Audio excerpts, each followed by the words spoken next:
Hi there, and welcome to the Surviving and Thriving in Residency podcast. I'm Charley Lowry, your host and director of GME Relations at PracticeLink. This show is all about exploring the world of graduate and undergraduate medical education. We'll dive into the real-life experiences, successes, and challenges faced by medical students, residents, and fellows, while also highlighting valuable tools to support you, whether that's financial planning, student aid, or the many free resources provided by PracticeLink. If you're thinking about med school, currently studying, or deep into residency or fellowship, this podcast is here to offer insights and support to make your journey a bit easier than those before you. Hello, and welcome to the GME podcast. I'm your host, Charley Lowry, Director of GME Relations at PracticeLink. In this podcast, we will focus on anything related to GME and UME, from the personal stories and triumphs of medical students, residents, and fellows, to the incredible resources that will help them in their journey, whether it be financial planning, financial aid, or all of the free resources offered by PracticeLink. And whether you are considering applying to medical school, whether you're a current medical resident, fellow, or student, this podcast aims to give you some tools and advice to make your journey a bit easier than those before you. Today's episode is Wealth Planning and Education for New Physicians with Jim Hemphill. Jim specializes in retirement transition and wealth transfer strategies, and Jim is the founder of Triage MD, which offers financial advice programs and educational platforms for physicians at all career levels. He delivers workshops that complement his books, Pay Yourself First, a financial guide for doctors entering practice and changing outcomes, a financial recovery strategy for peak career physicians. Jim has been a certified financial planner professional since 1982. Jim received his Certified Private Wealth Analyst designation from the University of Chicago's Booth School of Business and his Certified Investment Management Analyst designation from the Wharton School of Business. Welcome, Jim. How are you today? I'm very well, Charley. Thank you for inviting me. Very excited to have this conversation. Great. Thank you so much for joining. I think that we have a wealth of information to share with the GME community, for sure, with residents and new physicians. And I think that this could definitely be something we could have several podcasts about. Sure, we'll have a lot of questions from folks on this. So let's kick it off with maybe talking a little bit about how long you've been working with residents and new physicians, and talk a little bit about your book, Pay Yourself First, a financial guide for doctors entering practice. So I started working with my first physician client in 1979. Who was an attending physician fairly early in her career. She was a great saver, and she retired in her 50s with plenty of money. And where the program for residents and fellows came from is that we would always get referrals to peak career physicians, and they would come in making a lot of money in their 50s, having undersaved. And there was a limited amount we could help them at age 55 to get where they needed to be at age 62 or 65 or even age 70. And our director of physician outreach was talking to a program director at what was then called Medical College of Pennsylvania and saying, hey, send us more 55-year-old physicians with $2 million. And what that program director said is, look, everybody wants to work with the wealthy physician age 55. What we need is someone to work with our residents and fellows who are just starting out, who have these massive loans, and who don't have a clue, which is kind of a tough way to say it. And so Catherine came back, and she's from a physician family. Her brother's a doctor. Her father was a residency director for 40 years. And she said, we have to figure out how to help these people. So we started putting together a program.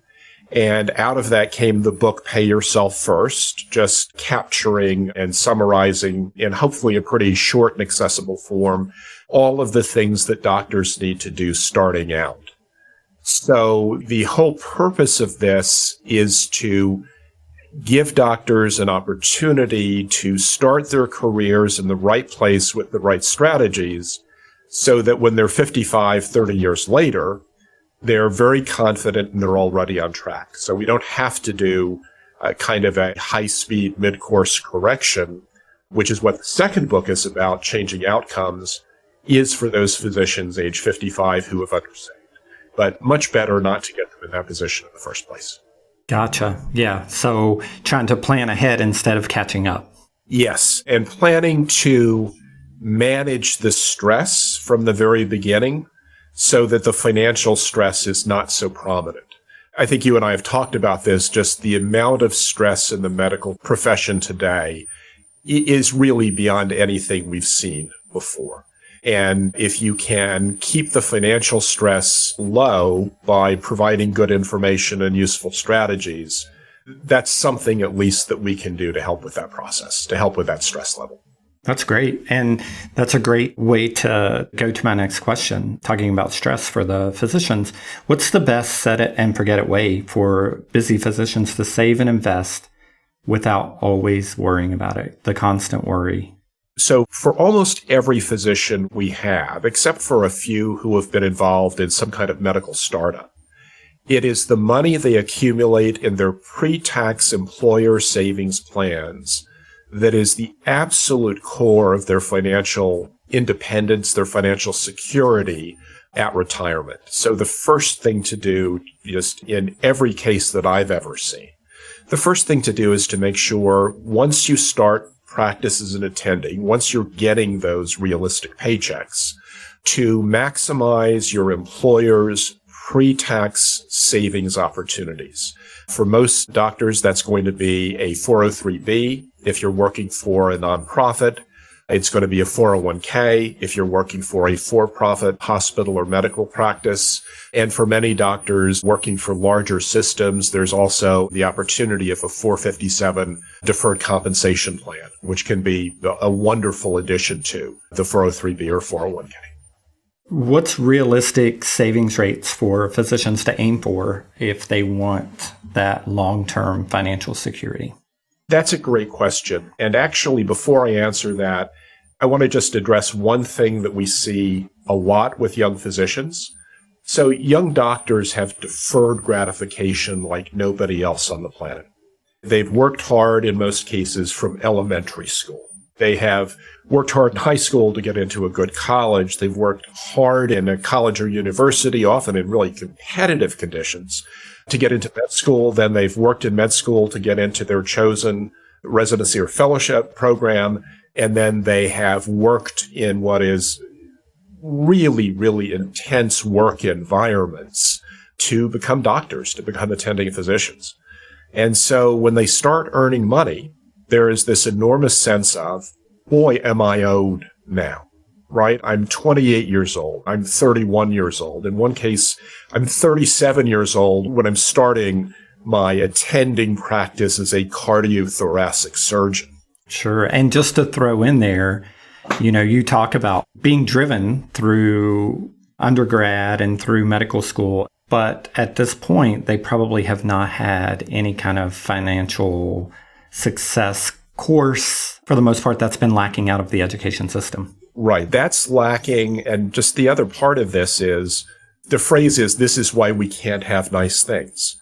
Well, I'm thinking about that 37-year-old surgeon who was the head resident at Lankenau Hospital in cardiology, making $85,000 a year 10 or 15 years ago. And then all of a sudden, he's going to be making $800,000 the next year. So somebody in his 30s and all of his friends who were engineers who got out in their early 20s, they've been making real money for 5 years, 10 years, 15 years. So part of the psychology can be, what I'm going to do is I'm going to catch up on lifestyle now. I'm going to buy the house. I'm going to buy the car. I'm going to go to the restaurants. I'm going to take the vacations. And then in 10 or 15 years, I'm going to start the savings part. And that doesn't work. Just the mathematics of compounding don't work. So what we tell doctors starting out is you need to save a minimum of 15% of your gross compensation by all mechanisms. If you want to think about retiring early, you need to get up to 20 or 25%. If you're an absolute savings hero, you get up to 30%. I know some doctors who say 50%. And in some cases, they can retire at age 50. But again, 15 to 25%, that's realistic. That's doable. And if you save that minimum of 15%, you're going to have some decent choices as you approach retirement. Wow. Do you often see 50% or no? There's a wonderful story about John Templeton, who was one of the greatest investors of the last century. And from when he and his wife were first married, they saved 50% of his compensation. She didn't work. And he was a brilliant investor. And when the market crashed before the Great Depression, he called up his stockbroker and said, buy me 100 shares of every company on the New York Stock Exchange trading below $2 a share. And his stockbroker called back and said, I bought every one of them except the ones that are bankrupt. He said, no, especially buy the ones that are bankrupt. So he bought at one of the great market lows of the century. And when the market recovered a little bit, he was rich, independently wealthy in his 30s and never looked back. The reason we tell that story about John Templeton is nobody saves 50% of their compensation, right? So that's not realistic. The one doctor that I talked about a bit earlier, my first doctor client, she was single. She saved well north of 30%. She didn't have kids, and she bought a house in a very nice neighborhood back in the 70s when houses were cheap. So 15 to 25% is just a great range. And 50%, nobody thinks any of us are saving 50%.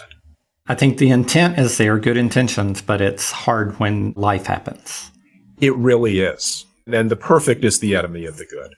And if we think about the mathematics of, well, how do I save 15%? How do I save 20%?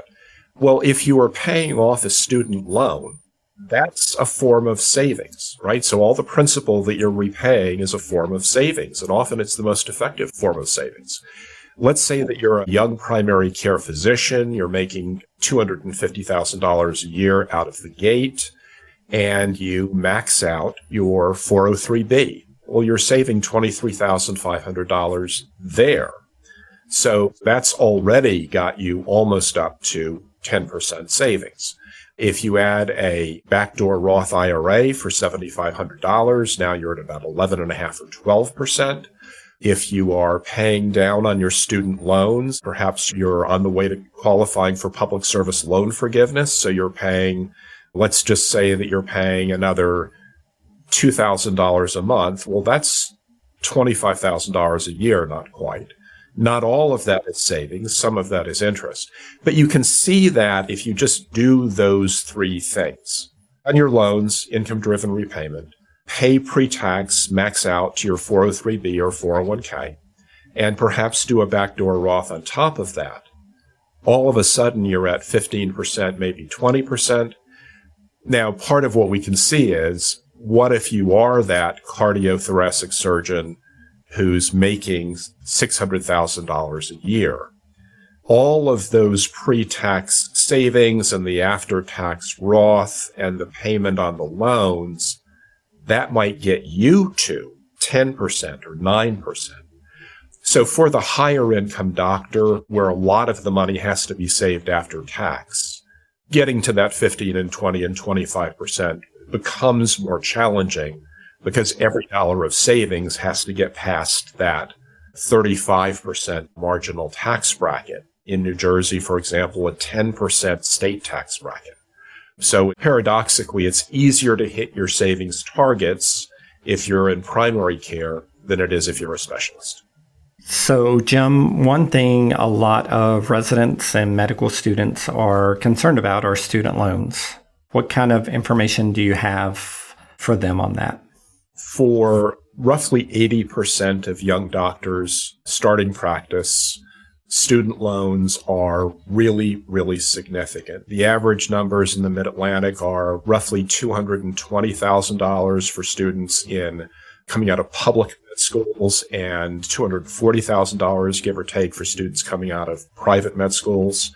And those are really, really big numbers. And we've seen numbers much larger than that. The largest number we saw was over $700,000 for a two-physician couple, one of whom was a specialist, the other was primary care.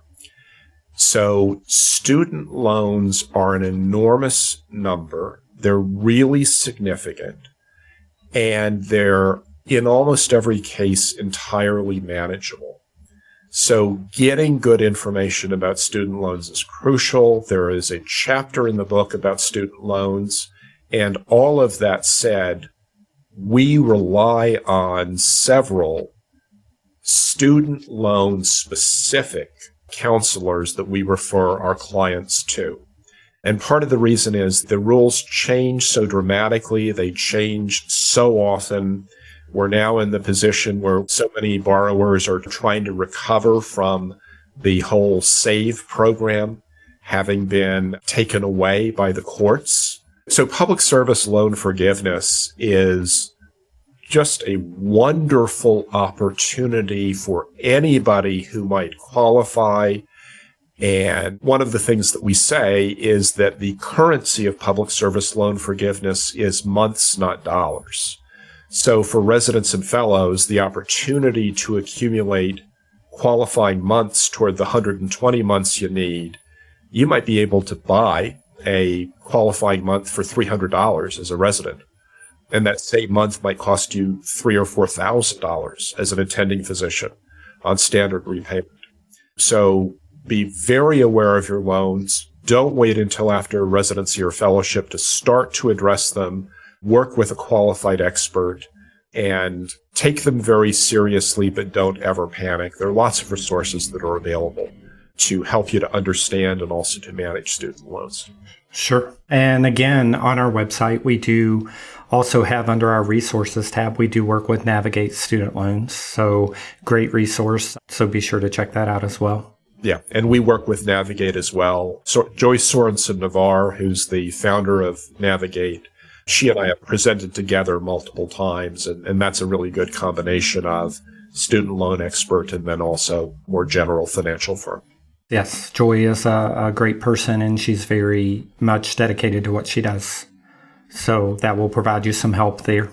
What about for the new resident who is thinking about buying a home versus renting, or the recent resident graduate who's thinking about renting versus buying a home? What's your take on that? What advice can you give them there? This particular advice is based on where we are in the marketplace right now. So for the last 2 years, in every one of the 20 largest housing markets, Philadelphia, New York, Los Angeles, and so on, for the last 2 years, it's been cheaper to rent than to buy. And until 2 years ago, that was never true. 15 or 20 years ago, you looked at the numbers, you looked at the tax brackets, you looked at the price of a home, and we told everybody to buy a house. It was always a better idea for people, higher earners and higher tax brackets, to buy homes. But it just isn't now. The numbers don't work. So what that means is it takes the pressure off. You don't have to buy right away with the idea that, well, gosh, if I don't do it today, I'll never be able to get into a home again. You have time to think about things. In particular for young physicians, usually relocating to a new city, very often halfway across the country for the job that they want, where they have the best combination of compensation and colleagues and resources and the rest of it. Renting for a year is usually a good thing because you don't know what community you want to live in within a metropolitan area when you first move.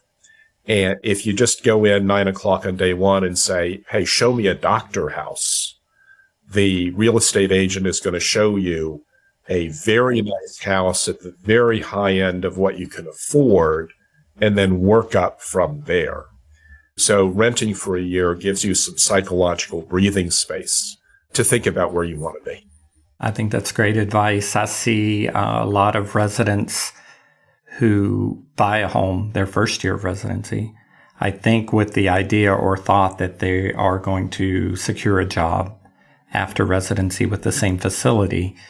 So I do see that a lot. And I think that you have to keep in mind the residents taking their first year of residency making $60,000, $65,000 is huge for some of them who have previously only made maybe $20,000 a year, or maybe have never had a job before, never had income before. So it's a huge jump for them to make that $65,000 a year on their first year of residency. So I think that idea or that notion of, oh, I'm making a lot of money, I'm just going to go ahead and buy, it's very easy to fall into that trap, whether you're a first-year resident or a graduating resident getting ready to start your first job. Yeah. And Charlie, you and I have some mileage on us. We've been doing our jobs for a while. And so for most of our lives, that idea of, no, buy real estate early, get into the market, catch up on the appreciation. For most of our lives, that was good advice. The value of my home has tripled since my wife and I bought it back in 1995.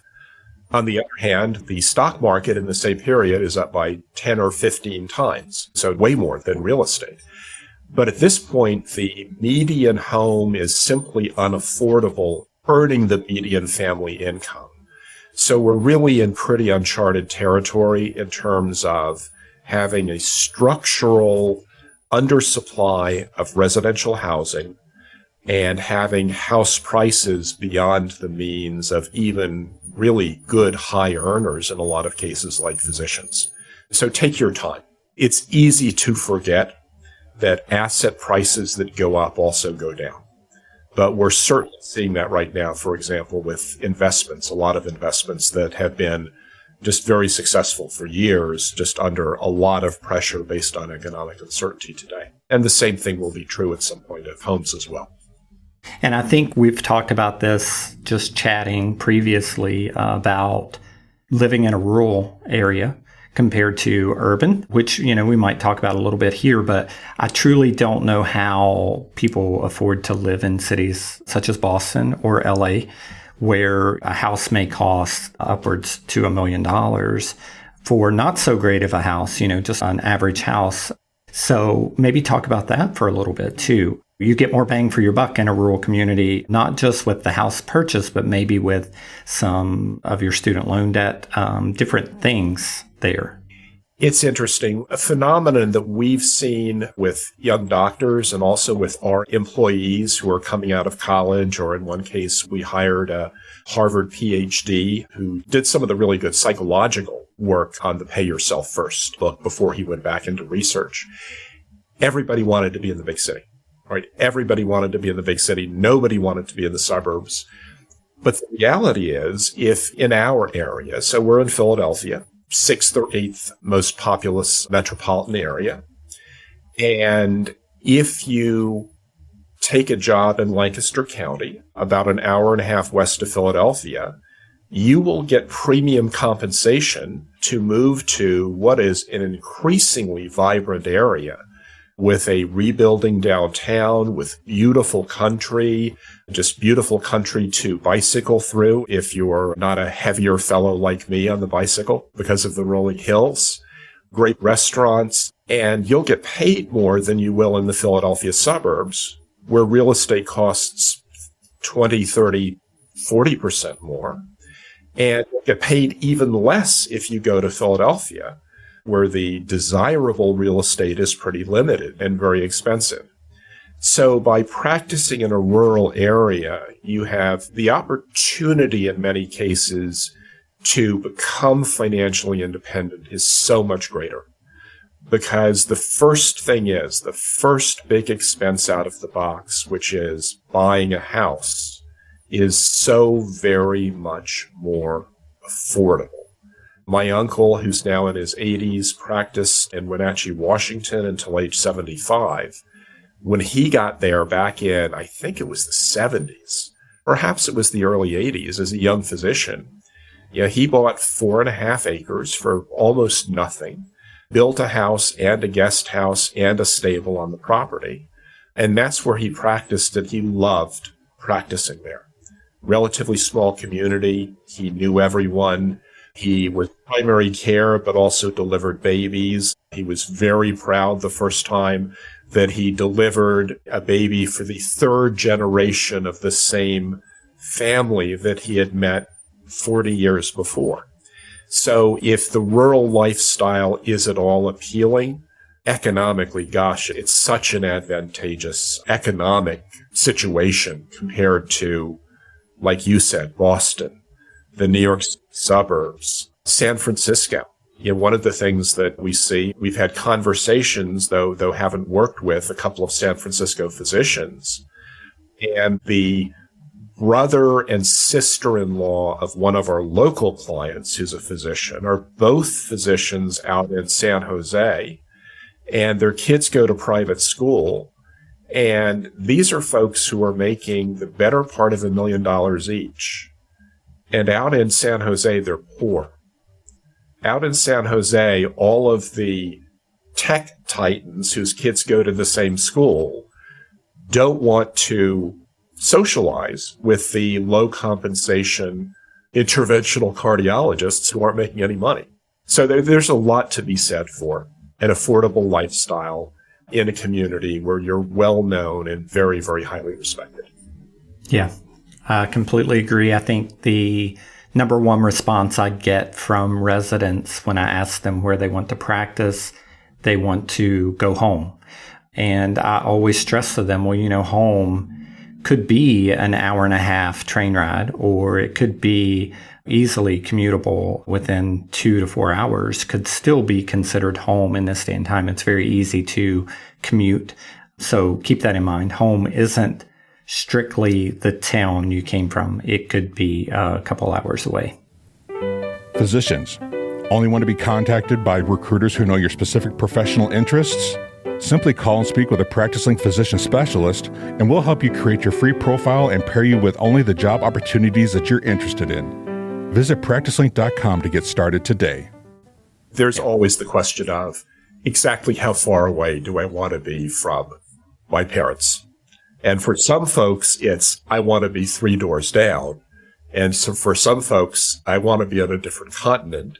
And for a lot of folks, it's I want to be close enough that that my kids have a weekly relationship with the grandparents, but far enough away that we each have our own lives. And like you said, it's easy to move from place to place in the country. If a new attending were to do one thing in considering, for example, rural medicine, just work with an advisor on a fee basis and just say, hey, can you run the numbers for me on what my economics are going to look like in Lancaster County, or even more in Potter County in upstate Pennsylvania, versus in Bryn Mawr, Pennsylvania, or Scarsdale, New York? Because among other things, you're going to have a heck of a lot more money for travel, for all kinds of other experiences that we can have in life than you will if you're supporting that $1.5 million mortgage on that $2 million, 2,700 square foot house in Scarsdale. That's so true. And I think the other point to keep in mind is even though you sign a contract in your first year, contracts are broken and people are unhappy, and we don't talk about it much, but it does happen. People get into their first year of employment and they don't like it, whether it's because of the location or because of something within the facility, but contracts are broken. So keep that in mind for your first year. If something doesn't work out and you're renting, it's much easier to pack up and move than if you're buying. Yeah, it sure is. And it's relatively rare, but it's not rare. One of our first clients in our Young Doctors program, her first job was in Lancaster County, where I was just talking about, and have really good friends and a number of doctor clients in Lancaster. And she joined what she thought was her dream practice. And she was the first female physician to work in that practice. And it just turned out to be a toxic environment. And so she moved to Lancaster County, got a premium salary, bought a house right away, and a year later sold the house, moved to the Philadelphia suburbs to a new job that she liked better, and 2 years after that moved again to a third practice back at the teaching hospital where she was trained, made less money, took another loss on another house, but ended up with the career and the colleagues and the patients that she wanted. But that was an expensive set of moves, buying and selling 2 different houses within 5 years of starting practice. And a lot of stress and a lot of headache goes along with that, with selling those. So I think we could talk about housing for a long time. So many factors. But let's say I just received my first paycheck, and what is the smartest thing that I can do with that paycheck? So a strategy that works extraordinarily well, and it's basically the strategy that is known as pay yourself first, is even before you get your first paycheck or after you get your first paycheck and before you get your second, open 2 checking accounts. So 2 different accounts. It is very easy. Everything is electronic funds transfer now. And the one account is going to be your spending account. The one account is going to be your spending account. You put, just to take a number, 80% or 90% of your compensation after, of course, fully funding that pre-tax employer retirement savings plan. So if you then put 90% of your paycheck into your spending account, and that's, of course, going to be after-tax income, and then you put the other 10% in the savings account, what you're doing is you're making the savings automatic. And then out of the savings account, you can direct your money toward your highest opportunity. The phrase we use is matrix, to maximize your after-tax risk-adjusted return, which is the variable. So in many cases, what we'll do is we'll do 90-10 or 80-20, 75-25, and then out of that savings account, that's where we're going to pay the student loans from. In many, many cases, folks are going to be on some form of income-driven repayment because they're planning to qualify for public service loan forgiveness.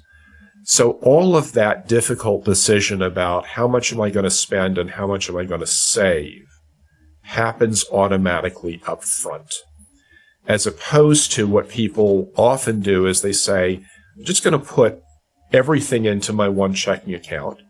I'm just going to be careful with money. I'm going to be careful with what I spend, and I'm sure I'll have something left at the end of the month, and then I'll figure out where that savings goes. Or they pay everything, including the student loans, out of the same account. And the reality is, it is so easy to run out of money before you run out of month. And making it automatic takes so much pressure off. It is so clarifying, because if you know that your student loan payments are separate and already taken care of, if you know that the money that's going to go into your backdoor Roth IRA is separate and it's already been taken care of, then the money in your spending account, in your operating account, is fair game for spending. As long as you remain within those dollars that you have in your consumption account, your main checking account, you've taken care of the savings so you can spend with confidence and without any guilt from that account. That's great advice. So what is most common? What do you see most commonly? Is it 80-20? It's really very variable. Circumstances alter cases, and these are the situations where you really, really have to run the numbers. And it's different for somebody who has $400,000 of loans, who's going to work for a private dermatology practice, who's not going to get a public service loan forgiveness, who's practicing in a big city and isn't going to get any kind of money towards student loans. So for that individual, it's one fact pattern. And on the other hand, for an individual who's practicing, my wife's an epidemiologist who works for Nemours Hospital System, which is a wonderful nonprofit pediatric hospital system. So somebody who's going to go to work in primary care at Nemours is just going to be in a perfect position for public service loan forgiveness. So their numbers are going to be very different. So it really is a calculation on a physician by physician, family by family, loan balance by loan balance basis, just getting the numbers right and just figuring out how to balance things. So again, if you're going to get public service loan forgiveness at the end of 10 years, that forgiveness is also a form of savings, right? If you have $200,000 of loans forgiven, your balance sheet has improved by $200,000 overnight. And of course, public service loan forgiveness is tax-free. So all of that needs to be factored in as we set our targets for savings and spending. Okay, so what's one financial decision a doctor can make today that they'll thank themselves for in 10 years? Just the old reliable is in almost every case the best. It is max out that pre-tax savings. And then once you've maxed out your pre-tax savings, you've gotten yourself to your $23,500, 403b, 401k, put that money into either a target date fund or a Standard & Poor's 500 index fund. In other words, don't mess around with aggressive stock picking or day trading or any other kind of complicated investment strategy. Just put the money away, make it automatic. You've made a decision that is never an imprudent decision. An index fund or a target date fund is always a sensible and prudent decision. And then you won't have to worry about that component of your finances for 3 years or 5 years or even 10 years if you want to leave it there. And you're never going to regret having done that. Great. Cryptocurrency? Oh, man. We don't have to talk about that, but I know that probably does come up. It does come up. I was introduced to cryptocurrency at a technology conference in California in 2013. It is a fascinating technology. Blockchain is a fascinating technology with some really good use cases. And I just didn't see the investment use case. And so I never turned on the $10 cryptocurrency wallet they gave me, which would be worth $10,000 today if I had turned it on. It is something as an investor, and I go back to John Templeton. I've met John Templeton back in the 80s. Investments that have durable cash flow are always going to have value. Investments that produce no cash flow are fundamentally based on sentiment. And the problem is sentiment can always change. So personally, I missed the opportunity to make big money on crypto. I also missed the opportunity to have my cryptocurrency disappear or my cryptocurrency trading platform go bankrupt, or one of the other mechanisms that have made 25% of all the Bitcoin ever mined simply disappear from the world. There's one English software engineer who has 760,000 pounds of Bitcoin that his girlfriend, in the form of a hard drive with all of his access codes, his girlfriend threw it in the trash. It's a landfill in Sussex, England. So I missed that opportunity to have that happen as well. Now, you've heard the latest on that, right? That he is now trying to get together an investment consortium to raise tens of millions of pounds to buy the land from the township. Yes, because he thinks he can narrow down where exactly the hard drive is located in the landfill. Gosh, what an adventure mining a landfill for that tiny little 2.5 inch by 2.5 inch hard drive. Just personally, I don't want my investing to be an adventure. Right. For him, investing and making a fortune in cryptocurrency, but spending the rest of his life digging through garbage. That's what's happened. And the other thing is that I love this story. Do you know what the first thing that was ever purchased with Bitcoin was? Oh, I don't know. It was 2 pizzas. It was 2 delivery pizzas that a fellow bought with 2 Bitcoins, which had he not bought those pizzas would now be worth over $2 billion. So I'm pretty confident that is and always will be. That's the most expensive per pizza price that will ever be paid in the history of mankind. Yeah. Can't say I've ever wanted a pizza badly enough to pay that much for one, but yeah. No. And never had that spare $2 billion sitting around and choosing whether to use it for pizza or for, I don't know, buying a small Caribbean country. Yes. So simplifying things, thinking about building wealth over a lifetime. What's the simplest way to look at that? I sound like such a broken record, starting with the pre-tax savings, starting with a broad index fund or target date fund. That's really pretty simple. We talked before about Should it be 90-10 savings versus spending accounts? Should it be 75-25? One of my favorite quotes is from Albert Einstein, who said, "Everything should be made as simple as possible, but not simpler."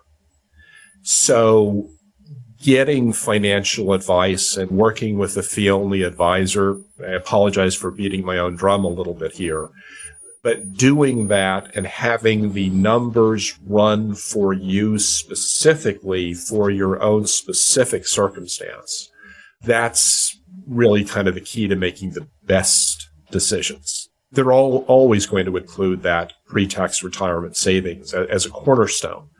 But beyond that, it can be highly individual. Your investments, not your house or lifestyle purchases, right?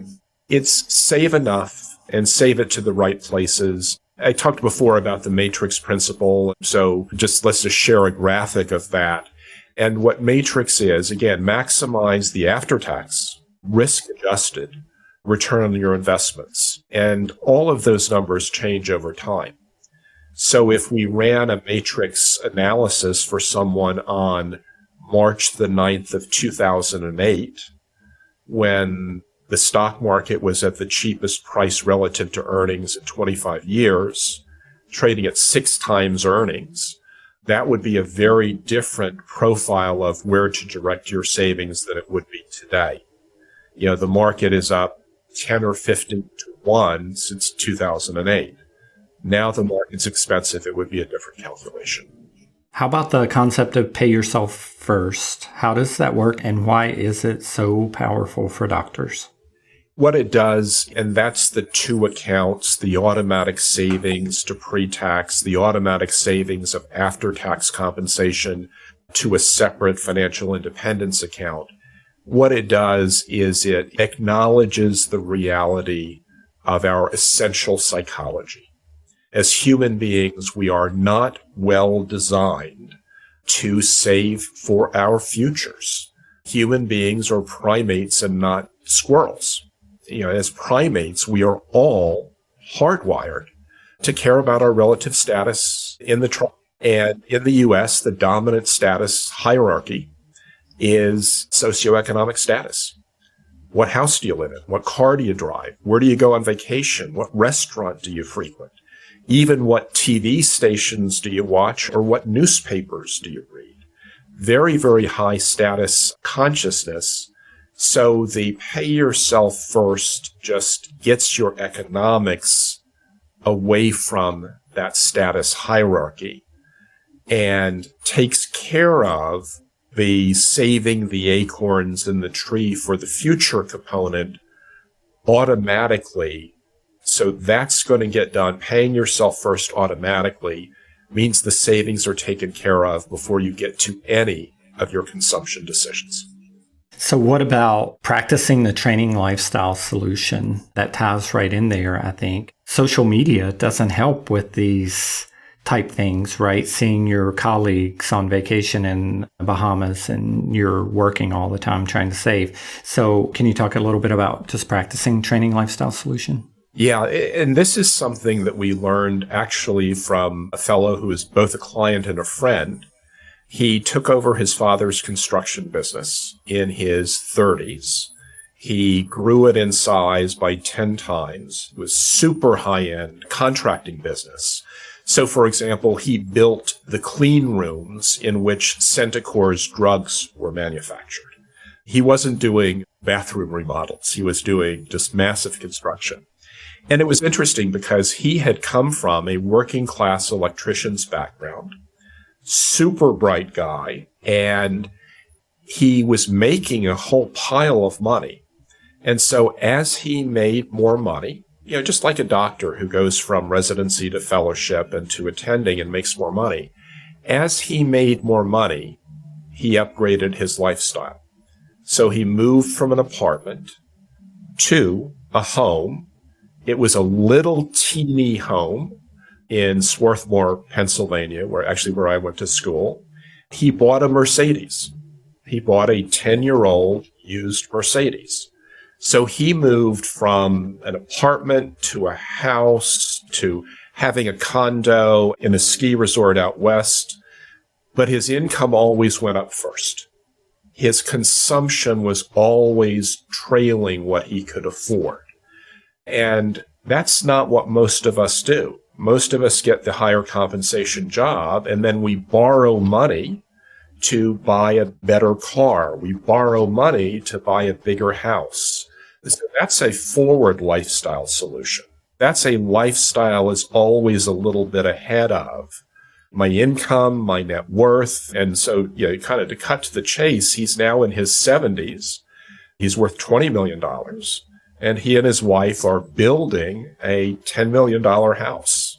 Not what I would do, but he's always been in a position where his financial security was ahead of his lifestyle. And it put him in charge. He never had that sense of, am I overextended? Because what he needed psychologically was to have that increment of financial security that gave him the confidence to increase his lifestyle, but the financial security, the savings and investing were always first. When I was younger and first married, and my wife is very frugal about everything except houses and private school education. And so we didn't do the trailing lifestyle when we were younger. So when I'm saying all of the principles that we've observed, we did a very substantial mid-course correction. Our kids are now all out of college and our savings is great and all of that. But gosh, if I were doing it over again, I would have bought less house when I was first married, or I would have tried to. My wife and I each get one vote. And then if we disagree, I lose in the electoral college. So we might still have bought a larger house. Well, actually, my mother and my father, we were raised with the belief that you shouldn't buy anything on credit.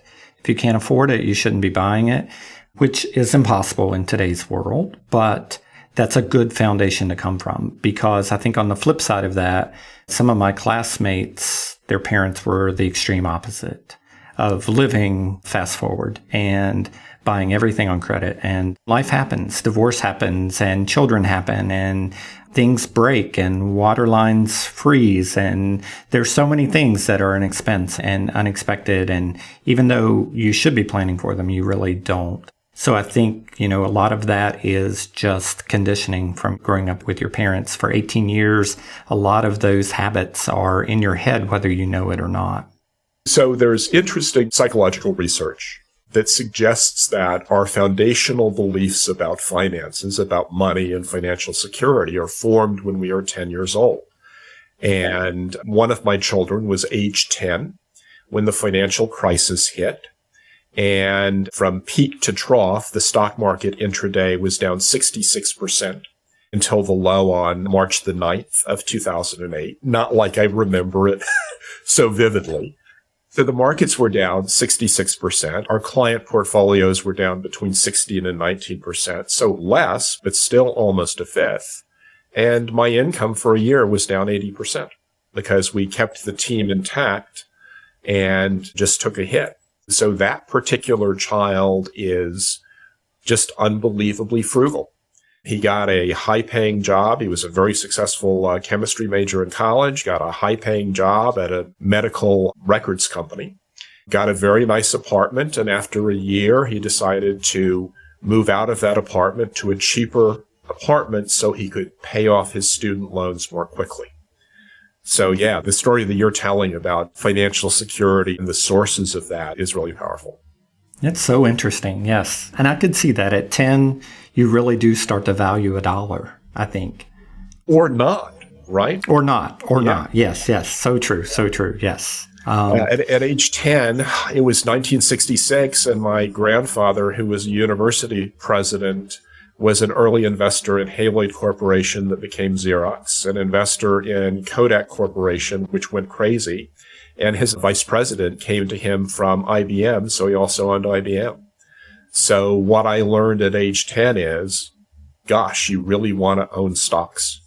That is great. I think everybody's situation is different, and sometimes it's hard to get those preconceived things out of your head and get on a different trajectory or a different path, but you got to start somewhere. And something that I'll say is that the beating yourself up model it is not a good way to motivate yourself toward better financial decision making. So that can also be part of the psychological baggage that we all carry from our childhood. Just make good, prudent decisions. I think it's often helpful for folks to have a financial advisor. And sometimes that can be just a very wise family member. I think in most cases, it's better to be a fee-only professional, because the purpose of all of this is not to beat yourself up. The purpose of all of this is not to become a miser and deny yourself everything. What we're trying to do here is strike a balance that will lead to long-term success, and also to provide the conditions for financial self-confidence. Because financial stress, and you and I have talked about this on multiple occasions, financial stress compounds personal stress, and right now the profession of medicine, the practice of medicine, is just one of the most stressful occupations out there. So let's control the financial stress so that it's not compounding the rest of the stress that doctors are under, making such high-stakes decisions in a world that is always uncertain, where futures are uncertain. Very well put. Physicians, have you finished training and now you're job hunting? PracticeLink.com's Resource Center is packed with free tools to help. From creating your CV, interview prep, and even tips to ace that site visit, we've got you all covered. Visit PracticeLink.com's Resource Center today, and while you're there, create your free account to connect with employers and view exclusive job opportunities. If a new attending physician could only focus on 3 financial principles for lifelong wealth, what should they be? The first is maximize your pre-tax employer savings. The second is don't buy too much house. And the third is make your after-tax savings automatic. If you do those 3 things, and I'll just kind of sneak in a 4th thing that I'll say is implied by the first thing, be broadly diversified investment-wise and don't take imprudent risks. So we'll start by assuming that that pre-tax savings is in the target date fund or the index fund. If you do those 3 things, what that ensures is you're going to have at retirement a very, very substantial pre-tax nest egg. If you buy a reasonable house, the house is going to drive the rest of your consumption. If you buy less house, you'll have less consumption in there. And if you make your after-tax savings automatic, then you're not going to have to worry about them. And those 3 things will go so far toward a lifetime of financial clarity and confidence, and then toward the end of your career, just having a whole lot of optionality, a whole lot of ability to have more financial opportunities and more flexible decisions open to you as you get older. And those 3 things, actually, if you do those 3 things and don't have a financial advisor, you'll do way better than if you don't do any of those 3 things and try and find the financial advisor who knows what tomorrow's Bitcoin is when you're 55. Just make the right decisions early in those first 3 years. And what you're doing is you're establishing a financial trajectory that will lead to financial independence and will give you confidence throughout your career. Nice. Do you want to talk about any other mistakes that are very common, that are easy to avoid? I'll talk about something that is particularly true in these last couple of years.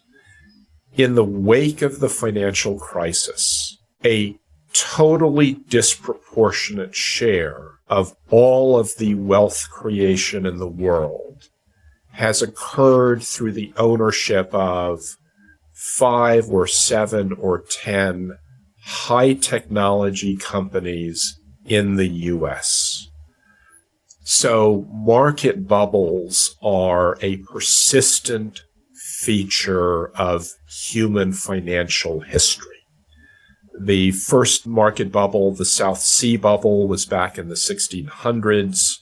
We had a technology bubble, a growth stock bubble in the late 60s. We had an oil bubble in the early 80s. We had a technology bubble in 84. We had a real estate and stock bubble in Japan in the 1980s.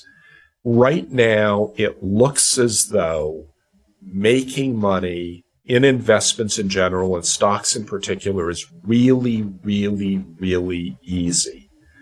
That you just buy NVIDIA, you just buy Microsoft at one time, you buy Tesla at one time, though gosh, not recently, and you'll be okay. Be very, very careful about chasing performance in investing. Be very, very, very careful about concentrated portfolios. If you own a concentrated portfolio and you guess right, or you make the right decision, then you may be really rich. But if you make the wrong decision, you can lose an amount of money that is irrecoverable. So all of us, among the other things we know about human psychology, we are all overconfident about almost everything, almost all the time. So be careful about taking imprudent risks. I think there's a really good argument that that regime of outside performance by that small number of technology stocks, there are some indications that that particular bubble, I think there's a lot of danger there. So you want to be careful. Okay. And then wrapping up, any other words of wisdom or anything you'd like to share with our listening audience? Just a big thing I'm going to say, I have lots of clients who are doctors, and our two best friends are two physicians, my wife and I. One of them recently retired and is super happy to be retired. The other one is not retiring and is super happy to be working. Be kind to yourselves. We have seen a fundamental change in both the economics and the psychology of medicine in the last 10 and more years, and in particular in the period since COVID. There is a lot of really difficult sentiment out there toward medical practice, toward medical practitioners, toward what we know scientifically as just foundational biological science. My wife and I runs big data for a multi-state hospital system. And it's tough for doctors out there. It's toughest, I think, sometimes for the doctors who are really on the front lines, for primary care doctors, for emergency medicine doctors. Be kind to yourself, because society does not treat the practice of medicine these days with the respect it's entitled to. It's hard to watch. Just be kind to yourself. Just know that there are a lot of people out there that really appreciate what you guys are doing as physicians. And one of the things that can help with all of that is to get the best advice possible. If you're in residency and fellowship, go talk to PracticeLink and get some help making the most economically important decision you're going to make in your life, which is who you're going to practice with and where you're going to practice. And consider working with a financial advisory firm that specializes in the issues around doctors, just to help you to manage that stress of being a physician in today's difficult environment. Absolutely. Thank you for that. Yes, I think PracticeLink has a lot to offer. We do assist in finding your first practice, but we are also a free service for doctors for a lifetime. So if that first practice doesn't work out, we will help you with finding your second practice, third practice, or even adding on a locums job. If you are in that crunch where you feel like you need to catch up, we can help you with a second job or a part-time job on the side. So feel free to reach out. On our end, lots of the resources we offer to doctors are free. Reach out to us and we're happy to send you either of the books in either physical copy or Kindle copy for free. We have a 1-year-long email financial education program, which is also free. And for most of our clients, they start off going through that educational program. They have a year in which they can get to know us and how we think about things and decide if we're the right fit. There's some wonderful resources out there that are free, that are objective, that are reliable. Take advantage. And your website is www.triagemd.com. And they're also linked to our PracticeLink site. If you go into our resource center, you will find a link to Triage MD.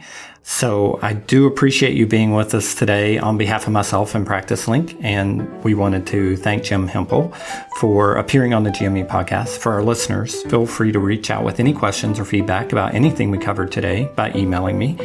If you wish to receive more information about TGS Financial Advisors, please visit PracticeLink.com, or you can visit www.triagemd.com. My name is Charley Lowry, and I thank you for listening to today's episode. Thank you very much, Jim, and we will see you soon.